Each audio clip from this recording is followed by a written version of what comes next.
reception concluded. "Bishop of Barchester, I presume," said Bertie Stanhope, putting out his hand frankly. "I am delighted to make your acquaintance. We are in rather close quarters here, aren't we?" In truth they were. They had been crowded up behind the head of the sofa, the bishop in waiting to receive his guest, and the other in carrying her, and they now had hardly room to move themselves. The bishop gave his hand quickly, made his little studied bow, and was delighted to make...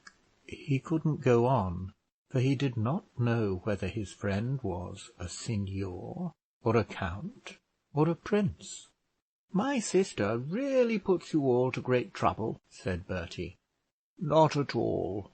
The bishop was delighted to have the opportunity of welcoming La Signora Vicinirone," so at least he said, and attempted to force his way round to the front of the sofa. He had at any rate learnt that his strange guests were brother and sister. The man, he presumed, must be Signor Vicinirone, or count, or prince, as it might be. It was wonderful what good English he spoke. There was just a twang of foreign accent, and no more. "Do you like Barchester on the whole?" asked Bertie. The bishop, looking dignified, said that he did like Barchester. "You've not been here very long, I believe?" said Bertie.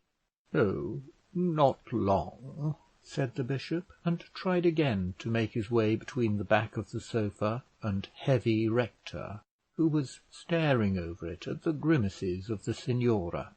"You weren't a bishop before, were you?" Dr Proudie explained that this was the first diocese he had held. "Ah, I thought so," said Bertie. "But you are changed about sometimes, aren't you?" "Translations are occasionally made," said Dr Proudie, "but not so frequently as in former days." "They've cut them all down to pretty nearly the same figure, haven't they?" said Bertie. To this the bishop could not bring himself to make any answer, but again attempted to move the rector. "But the work, I suppose, is different?" continued Bertie. "Is there much to do here at Barchester?" This was said exactly in the tone that a young admiralty clerk might use in asking the same question of a brother acolyte at the Treasury. "The work of a bishop of the Church of England," said Dr Proudie with considerable dignity, "is not easy. The responsibility which he has to bear is very great indeed." "Is it?" said Bertie, opening wide his wonderful blue eyes. "Well, I never was afraid of responsibility. I once had thoughts of being a bishop myself." "Had thoughts of being a bishop?" said Dr Proudie, much amazed. "That is, a parson first, you know, and a bishop afterwards. If I had once begun, I'd have stuck to it. But on the whole, I like the Church of Rome the best." The bishop could not discuss the point, so he remained silent. "Now there's my father," continued Bertie. "He hasn't stuck to it. I fancy he didn't like saying the same thing over so often. By the by, bishop, have you seen my father?" The bishop was more amazed than ever. Had he seen his father? No, he replied, he had not yet had the pleasure. He hoped he might, and as he said so, he resolved to bear heavy on that fat, immovable rector, if ever he had the power of doing so. "He's in the room somewhere," said Bertie, "and he'll turn up soon. By the by, do you know much about the Jews?" At last the bishop saw a way out. "I beg your pardon," said he, "but I'm forced to go round the room." "Well, I believe I'll follow in your wake," said Bertie. "Terribly hot, isn't it?" This he addressed to the fat rector, with whom he had brought himself into the closest contact. They've got this sofa into the worst possible part of the room. Suppose we move it. Take care, Madeline."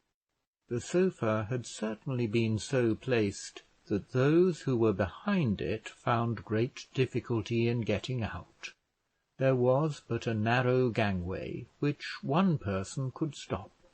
This was a bad arrangement, and one which Bertie thought it might be well to improve.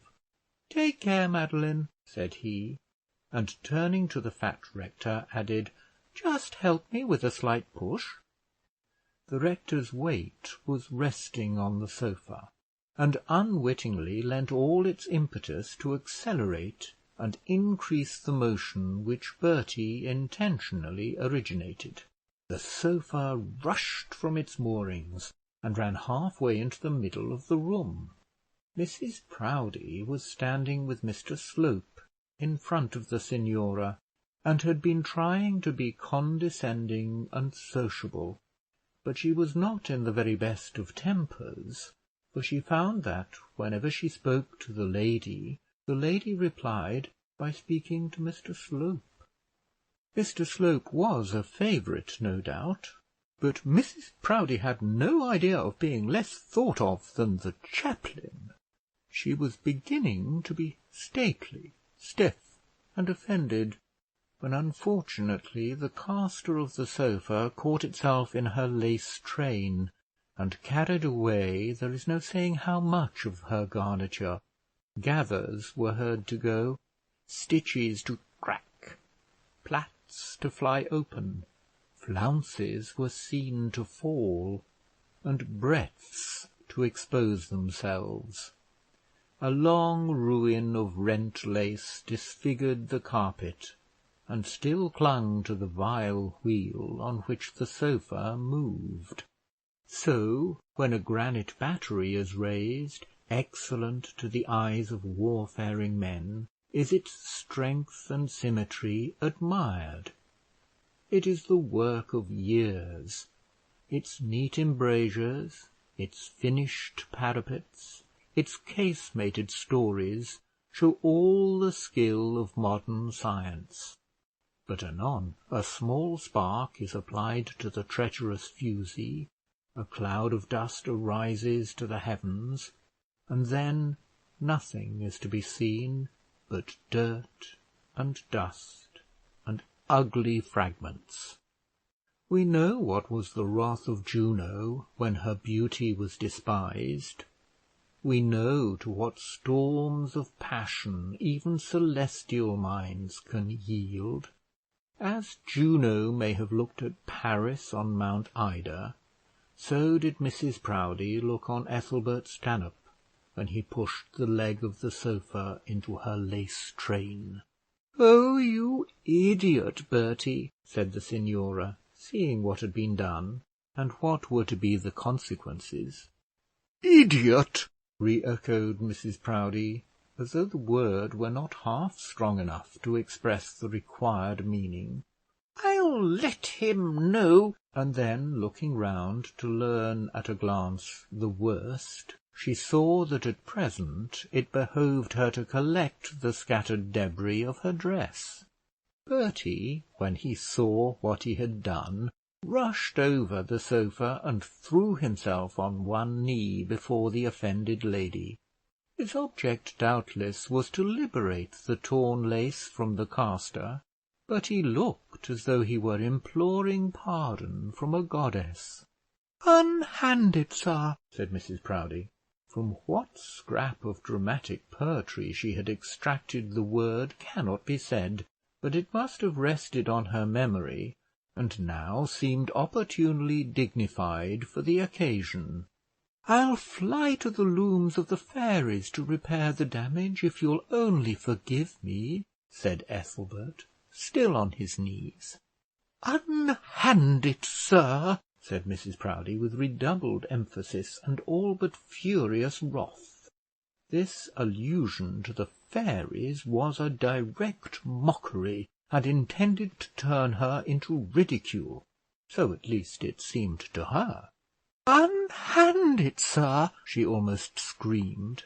"It's not me, it's the cursed sofa," said Bertie, looking imploringly in her face, and holding up both his hands to show that he was not touching her belongings, but still remaining on his knees. Hereupon the signora laughed, not loud indeed, but yet audibly, and as the tigress bereft of her young will turn with equal anger on any within reach, so did Mrs Proudie turn upon her female guest. "Madam," she said, and it is beyond the power of prose to tell of the fire which flashed from her eyes. The signora stared her full in the face for a moment, and then, turning to her brother, said playfully, "Bertie, you idiot, get up." By this time the bishop and Mr Slope and her 3 daughters were around her, and had collected together the wide ruins of her magnificence. The girls fell into circular rank behind their mother, and thus following her and carrying out the fragments, they left the reception rooms in a manner not altogether devoid of dignity. Mrs Proudie had to retire and rearray herself. As soon as the constellation had swept by, Ethelbert rose from his knees, and turning with mock anger to the fat rector, said, "After all, it was your doing, sir, not mine; but perhaps you are waiting for preferment, and so I bore it." Whereupon there was a laugh against the fat rector, in which both the bishop and the chaplain joined, and thus things got themselves again into order.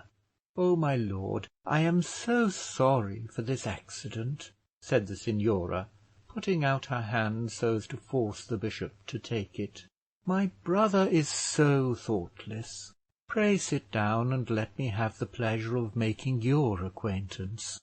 Though I am so poor a creature as to want a sofa, I am not so selfish as to require it all.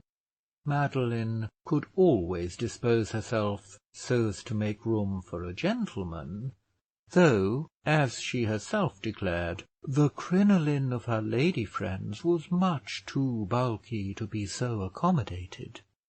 It was solely for the pleasure of meeting you that I have had myself dragged here," she continued. "Of course, with your occupation, one cannot even hope that you should have time to come to us, that is, in the way of calling, and at your English dinner parties all is so dull and so stately. Do you know, my lord, that in coming to England my only consolation has been the thought that I should know you?" And she looked at him with the look of a she-devil. The bishop, however, thought that she looked very like an angel, and, accepting the proffered seat, sat down beside her.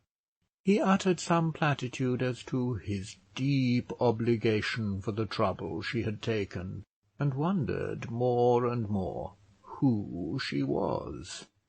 "Of course you know my sad story," she continued. The bishop didn't know a word of it. He knew, however, or thought he knew, that she couldn't walk into a room like other people, and so made the most of that. He put on a look of ineffable distress, and said that he was aware how God had afflicted her. The signora just touched the corner of her eyes with the most lovely of pocket handkerchiefs. Yes, she said, she had been sorely tried, she thought, beyond the common endurance of humanity. But while her child was left to her, everything was left. "Oh, my lord," she exclaimed, "you must see that infant, the last bud of a wondrous tree. You must let a mother hope that you will lay your holy hands on her innocent head and consecrate her for female virtues. May I hope it?" said she, looking into the bishop's eye, and touching the bishop's arm with her hand. The bishop was but a man, and said she might. After all, what was it but a request that he would confirm her daughter? A request, indeed, very unnecessary to make, as he should do so as a matter of course if the young lady came forward in the usual way. "The blood of Tiberius," said the signora in all but a whisper. "The blood of Tiberius flows in her veins. She is the last of the Neros."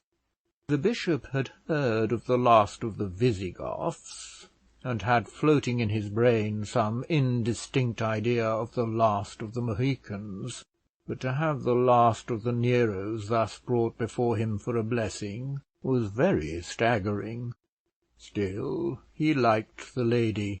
She had a proper way of thinking, and talked with more propriety than her brother. But who were they? It was now quite clear that that blue madman with the silky beard was not a Prince Vicinironi. The lady was married, and was of course one of the Vicinironis by right of the husband. So the bishop went on learning.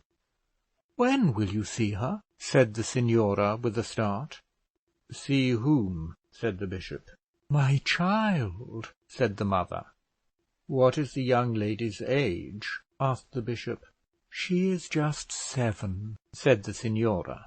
"Oh," said the bishop, shaking his head, "she is much too young, very much too young." "But in sunny Italy, you know, we do not count by years."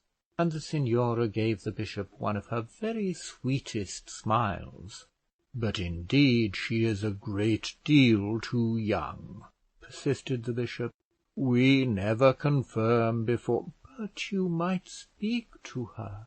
You might let her hear from your consecrated lips that she is not a castaway because she is a Roman, that she may be a Nero, and yet a Christian, that she may owe her black locks and dark cheeks to the blood of the pagan Caesars, and yet herself be a child of grace. You will tell her this, won't you, my friend?" The friend said he would, and asked if the child could say her catechism. "No," said the signora, "I would not allow her to learn lessons such as those in a land ridden over by priests and polluted by the idolatry of Rome. It is here in Barchester, that she must first be taught to lisp those holy words. Oh, that you could be her instructor!" Now, Dr Proudie certainly liked the lady, but seeing that he was a bishop, it was not probable that he was going to instruct a little girl in the first rudiments of her catechism, so he said he'd send a teacher. "But you'll see her yourself, my lord." The bishop said he would, but where should he call? "At papa's house?" said the signora, with an air of some little surprise at the question. The bishop actually wanted the courage to ask her who was her papa, so he was forced at last to leave her without fathoming the mystery.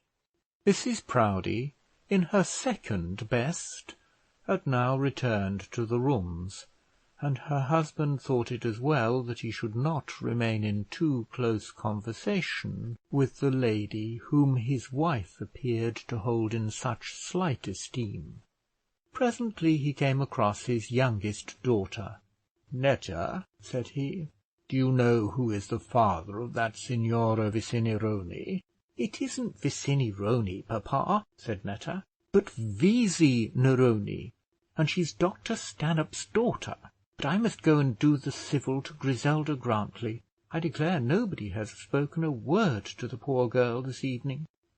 Dr Stanhope, Dr Vesey Stanhope, Dr Vesey Stanhope's daughter, of whose marriage with a dissolute Italian scamp he now remembered to have heard something, and that impertinent blue cub, who had examined him as to his episcopal bearings, was old Stanhope's son, and the lady who had entreated him to come and teach her child the catechism was old Stanhope's daughter, the daughter of one of his own prebendaries.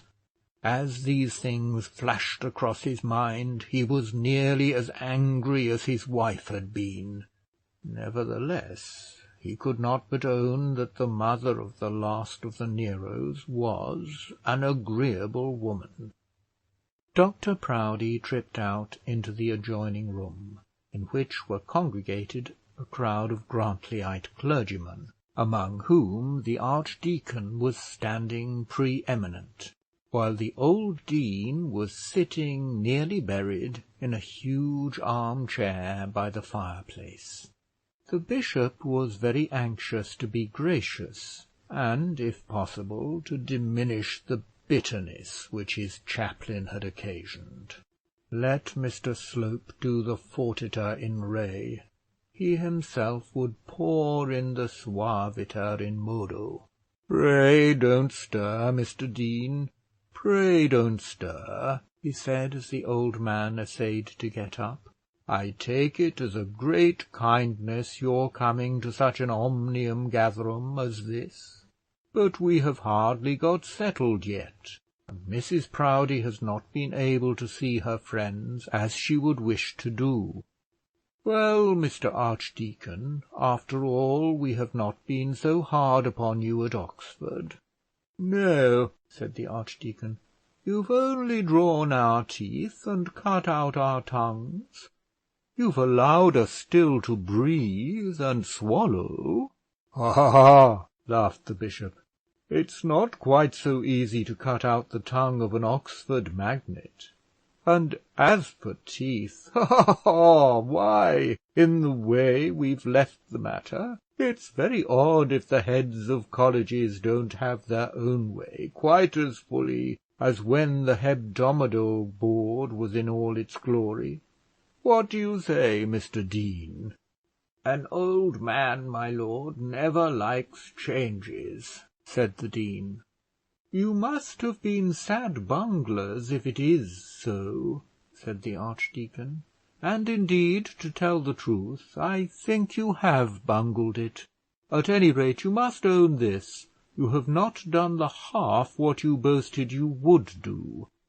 Now, as regards your system of professors," began the chancellor slowly.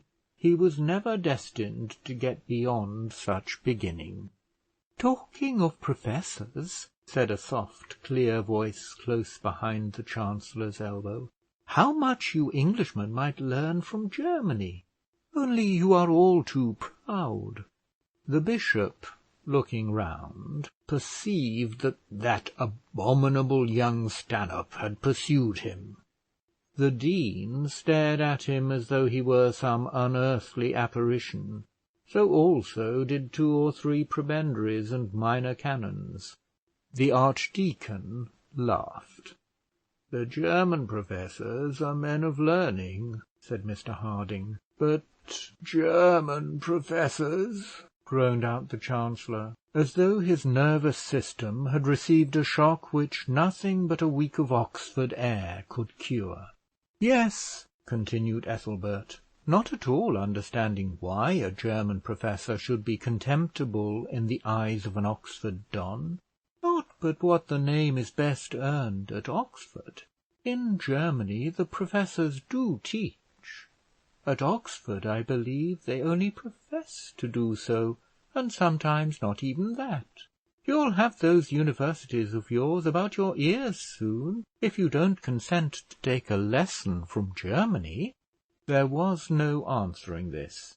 Dignified clergymen of 60 years of age could not condescend to discuss such a matter with a young man with such clothes and such a beard. "Have you got good water out at Plumstead, Mr Archdeacon?" said the bishop, by way of changing the conversation. "Pretty good," said Dr Grantly. "But by no means so good as his wine, my lord," said a witty minor canon. Nor so generally used, said another. That is, for inward application. Ha ha ha ha, laughed the bishop. A good cellar of wine is a very comfortable thing in a house. Your German professors prefer beer, I believe, said the sarcastic little meagre prebendary. They don't think much of either, said Ethelbert, and that perhaps accounts for their superiority. Now the Jewish professor, the insult was becoming too deep for the spirit of Oxford to endure, so the archdeacon walked off one way and the chancellor another, followed by their disciples, and the bishop and the young reformer were left together on the hearthrug. I was a Jew once myself, began Bertie. The bishop was determined not to stand another examination, or be led on any terms into Palestine. So he again remembered that he had to do something very particular, and left young Stanhope with the dean. The dean did not get the worst of it, for Ethelbert gave him a true account of his remarkable doings in the Holy Land. "Oh, Mr. Harding," said the bishop, overtaking the ci devant warden, "I wanted to say one word about the hospital. You know, of course, that it is to be filled up." Mr. Harding's heart beat a little, and he said that he had heard so. "Of course," continued the bishop, "there can be only one man whom I could wish to see in that situation. I don't know what your own views may be, Mr. Harding." "They are very simply told, my lord," said the other, "to take the place if it be offered me, and to put up with the want of it should another man get it." The bishop professed himself delighted to hear it. Mr. Harding might be quite sure that no other man would get it. There were some few circumstances which would in a slight degree change the nature of the duties. Mr. Harding was probably aware of this, and would perhaps not object to discuss the matter with Mr. Slope. It was a subject to which Mr. Slope had given a good deal of attention. Mr. Harding felt, he knew not why, oppressed and annoyed. What could Mr. Slope do to him? He knew that there were to be changes. The nature of them must be communicated to the warden through somebody, and through whom so naturally as the bishop's chaplain. 'Twas thus he tried to argue himself back to an easy mind, but in vain. Mr. Slope, in the meantime, had taken the seat which the bishop had vacated on the signora's sofa, and remained with that lady till it was time to marshal the folk to supper. Not with contented eyes had Mrs. Proudie seen this. Had not this woman laughed at her distress, and had not Mr. Slope heard it? Was she not an intriguing Italian woman, half wife and half not, full of affectation, airs, and impudence? Was she not horribly bedizened with velvet and pearls, with velvet and pearls too which had not been torn off her back? Above all, did she not pretend to be more beautiful than her neighbours? To say that Mrs. Proudie was jealous would give a wrong idea of her feelings. She had not the slightest desire that Mr. Slope should be in love with herself, but she desired the incense of Mr. Slope's spiritual and temporal services, and did not choose that they should be turned out of their course to such an object as Signora Neroni. She considered also that Mr. Slope ought in duty to hate the signora, and it appeared from his manner that he was very far from hating her. "Come, Mr. Slope," she said, sweeping by and looking all that she felt, "can't you make yourself useful? Do pray take Mrs. Grantly down to supper." Mrs. Grantly heard and escaped. The words were hardly out of Mrs Proudie's mouth before the intended victim had stuck her hand through the arm of one of her husband's curates and saved herself. What would the archdeacon have said had he seen her walking downstairs with Mr Slope?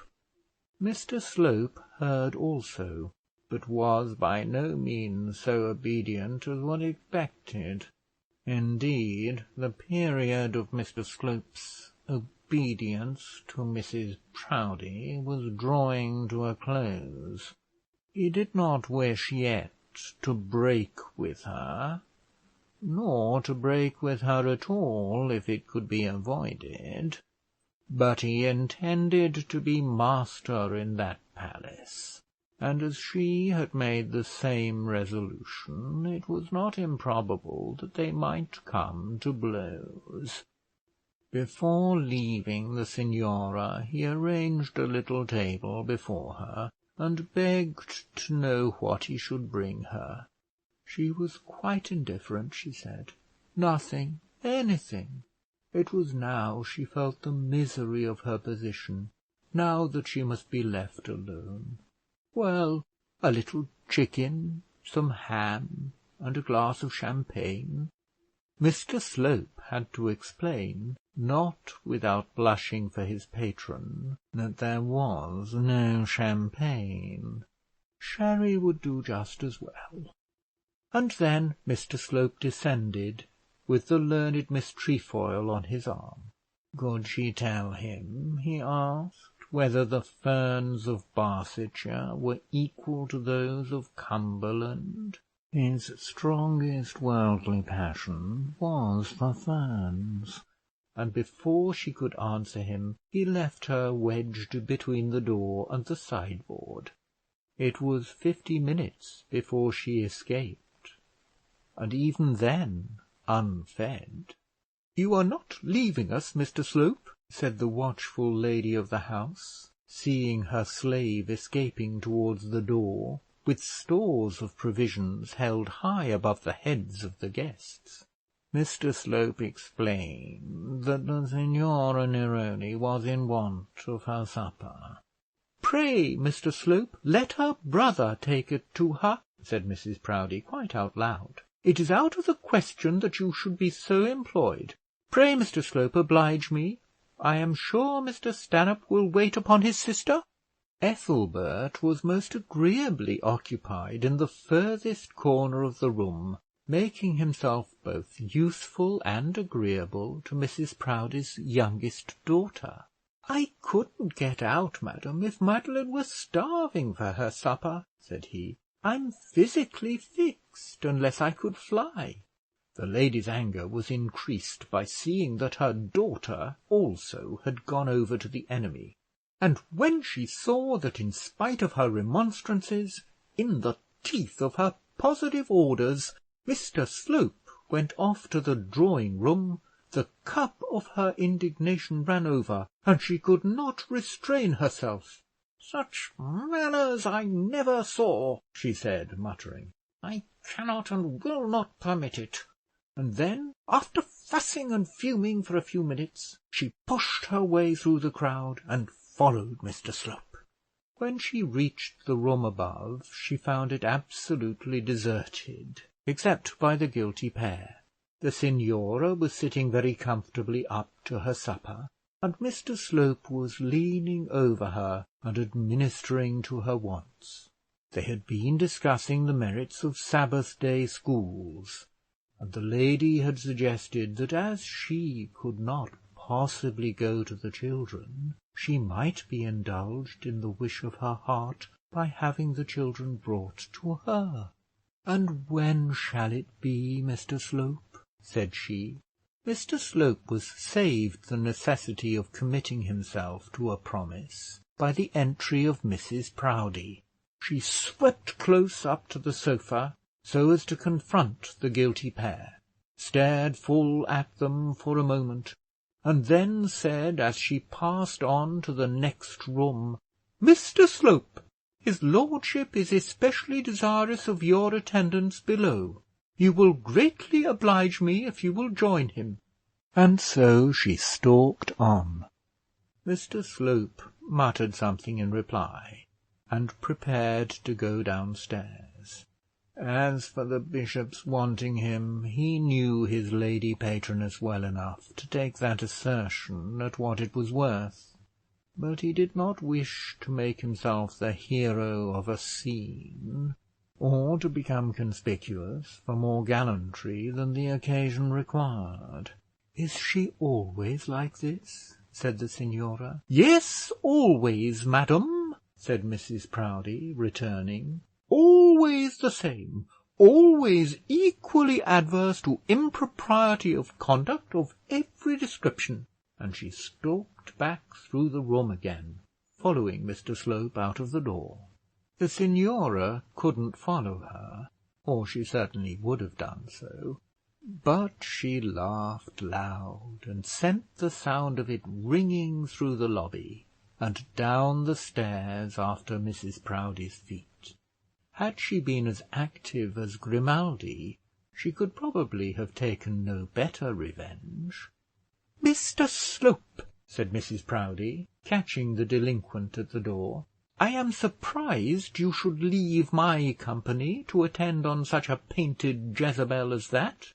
But she's lame, Mrs Proudie, and cannot move. Somebody must have waited upon her." "Lame!" said Mrs Proudie. "I'd lame her if she belonged to me. What business had she here at all? Such impertinence, such affectation!" In the hall and adjacent rooms all manner of cloaking and shawling was going on, and the Barchester folk were getting themselves gone. Mrs Proudie did her best to smirk at each and every one as they made their adieu, but she was hardly successful. Her temper had been tried fearfully. By slow degrees the guests went. "Send back the carriage quick," said Ethelbert, as Dr and Mrs Stanhope took their departure. The younger Stanhopes were left to the very last, and an uncomfortable party they made with the bishop's family. They all went into the dining room, and then, the bishop observing that the lady was alone in the drawing room, they followed him up. Mrs Proudie kept Mr Slope and her daughters in close conversation, resolving that he should not be indulged, nor they polluted. The bishop, in mortal dread of Bertie and the Jews, tried to converse with Charlotte Stanhope about the climate of Italy. Bertie and the signora had no resource but in each other. "Did you get your supper at last, Madeline?" said the impudent, or else mischievous, young man. "Oh yes," said Madeline. "Mr Slope was so very kind as to bring it me. I fear, however, he put himself to more inconvenience than I wished." Mrs Proudie looked at her, but said nothing. The meaning of her look might have been thus translated: "If ever you find yourself within these walls again, I'll give you leave to be as impudent and affected and as mischievous as you please." At last the carriage returned with the 3 Italian servants, and La Signora Madeline Visi Neroni was carried out as she had been carried in. The lady of the palace retired to her chamber by no means contented with the result of her first grand party at Barchester. End of chapter 11. Recording by Nick Whitley, Purley, United Kingdom.